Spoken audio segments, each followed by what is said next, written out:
Suburb near St. Louis, Missouri looks more like a war-torn country. There have been riots in the streets of Ferguson following the deadly police shooting of an unarmed black teenager.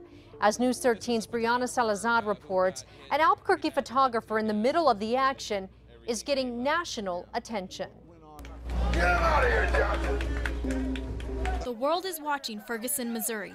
You need to disperse immediately. Leo York of Albuquerque is there to capture the chaos. This is a photographer who got hit pretty badly by the tear gas. The freelance photographer who runs the popular Facebook page Inhabitants of Albuquerque was in the middle of protests last night when a canister of tear gas hit his foot. Moments later, he was interviewed by CNN. Yeah, I just couldn't breathe. He described the ordeal to us in a Skype interview this afternoon. I hit the ground because it felt like my lungs were gonna explode. York has been in Ferguson since last week to cover the aftermath of a deadly shooting of a black unarmed teen who was shot by a white police officer. The shooting has sparked violence from protesters and a forceful response from police. York, who is selling his photographs to media outlets, says he feels like he's in a war zone. You see it on the news all the time about, the Middle East or in another conflict, but in America, you just don't expect this to happen. Still, York says he's in no rush to return home.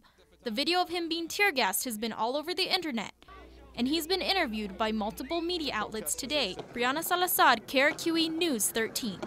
The situation in Ferguson is not getting any better. City officials are urging residents to stay home after dark.